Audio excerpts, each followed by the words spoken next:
In December of 1993, a file called doom1_0.zip was uploaded to the University of Washington's FTP network. It contained the first of 3 episodes that would make up Doom. What happened next would establish the most notable first-person shooter in that the genre itself sprang forth from it. It wasn't the first, but it was the definitive. And today, GameRanks is going to take you on a trip through the evolution of Doom.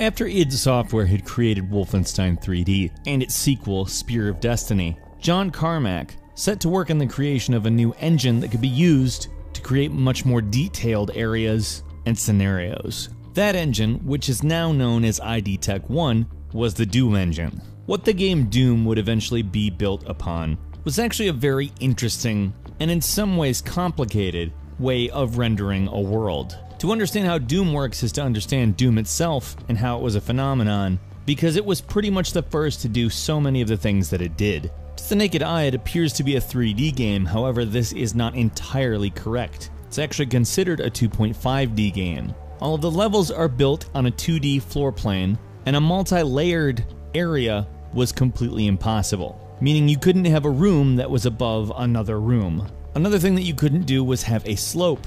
You could have stairs, in that you would create small areas and give them differing heights, and you could have what looked like areas with different heights, and it functioned very much as we would expect it to in a 3D space. But the fact is, a lot of it was kind of faking you out on that, and the fact that it works so well is a testament to exactly how well the engine was written. The first time I played Doom, my immediate reaction was not, "I'll bet this is just a collection of 2D vertices with heights assigned to them." That being said, it did garner some criticism. Walls are drawn vertically, with textures applied to them, and the floor and ceiling work in sort of a flood fill-like way. They have an algorithm that actually draws them as horizontal, quote-unquote, viz planes. If you were able to use no clip, for instance, which was a cheat that basically allowed you to go through walls, you would see that the floor continuously goes on and on and on. Now this sounds like it might be overcomplicated or even in some ways unnecessary, but you have to understand this was a time where computers were not nearly as powerful as they are today.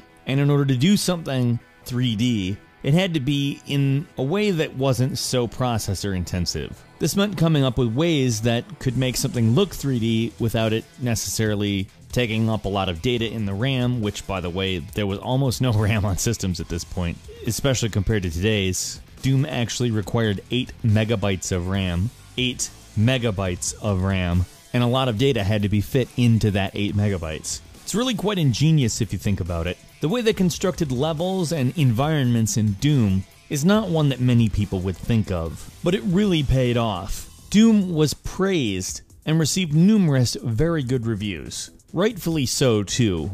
If you had ever played Doom, think of it in comparison to other games at the time. It was just mind-blowing. It was completely different. And the guns, from shotguns all the way up to the BFG, Doom made a massive impact and has been often listed as a source for inspiration for guns in countless other games. It also had a multiplayer mode with co-op and deathmatch, and was pretty much the forefather for all multiplayer and blew a lot of minds way back in the day. The feeling of running and gunning made Doom such a breakout title that one could even say it's what popularized the PC as a gaming platform. Now again, id Software had been developing these concepts for a while, but nothing had taken off like Doom. More than a few news outlets through the years have called it the single most important computer game of all time, and it spawned the Doom clone genre, which we now know as the first-person shooter genre, which is very interesting to think about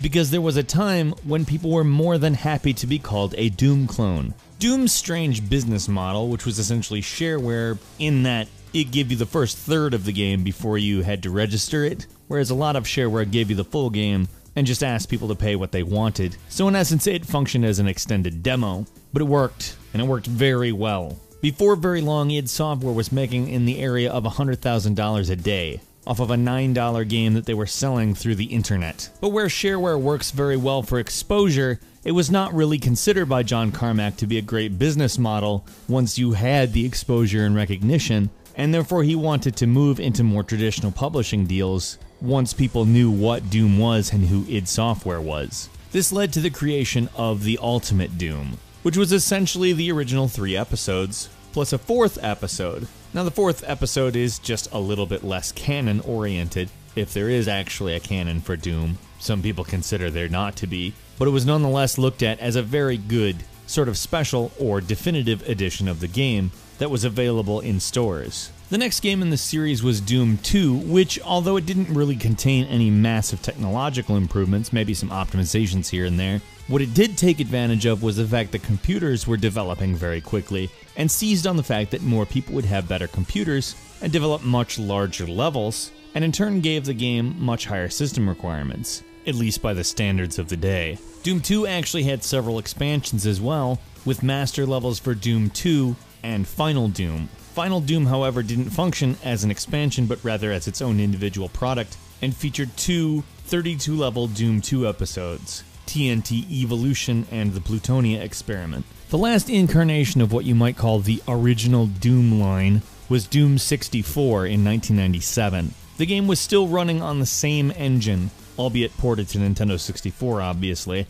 and featured a gun called the Unmaker, which was essentially a laser, that used the same cell ammo as the BFG 9000 and the plasma gun. It was actually planned to be featured in the PC Doom titles, but was never included. Doom 64 would be the last Doom game for quite a while. Player interest had moved more towards Quake, which was essentially the same concept, but fully 3D and with scripting and several other features that just weren't possible in the Doom engine. In fact, it wouldn't be until 2004 that another Doom title would come out. Doom 3 is actually a prequel to Doom and Doom 2. Over the existence of Quake, the id Tech engine had received several iterations, and Doom 3 was developed on id Tech 4. Now obviously, through the life of Quake, the id Tech engine was now a fully 3D engine, making Doom 3 the first fully 3D Doom game. id Tech 3 also brought bump mapping, normal mapping, and specular highlighting to the table, and used a skeletal animation system that could actually blend animations together.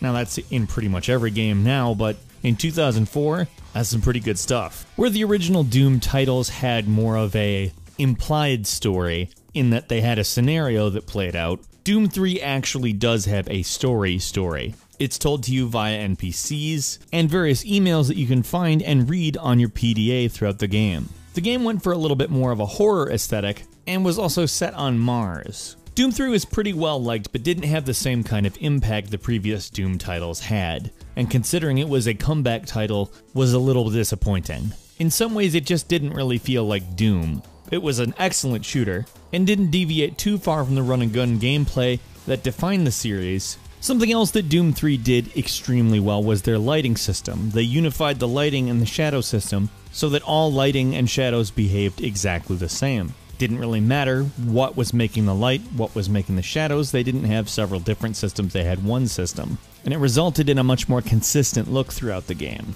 An updated version was released on the next generation of consoles called the Doom 3 BFG edition.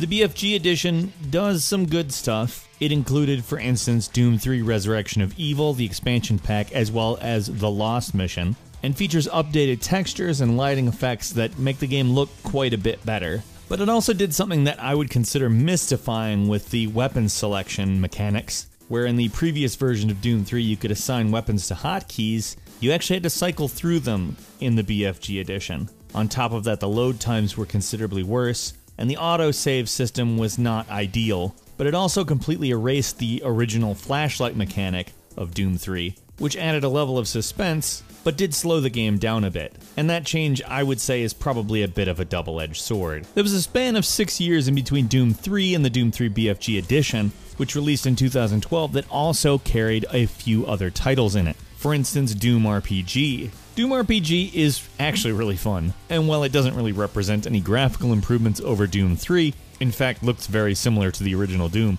it did do something very, very different. Rather than sticking to the shooter genre, it's a turn-based role-playing game, and has a much bigger emphasis on plot. Doom RPG kind of created a continuity out of what was basically a mess ahead of time. The character from Doom RPG, according to the Doom RPG website, is the same character from Doom, Doom 2, and Doom 3. There's also Doom 2 RPG, which uses the same systems, but actually has a different protagonist. The Doom RPGs were both released on mobile, as was another game by the name of Doom Resurrection, which was a fully 3D, on-rails shooter that used a lot of the elements of Doom 3, and it's actually pretty good. In 2008, actually several years before the 2012 release of the Doom 3 BFG edition, id Software said it was developing Doom 4. Now, Doom 4 was originally not meant to be a reboot, but as time passed, Doom 4 descended into development hell. And at the end of 2012, again the year Doom 3 BFG edition came out, id Software decided to make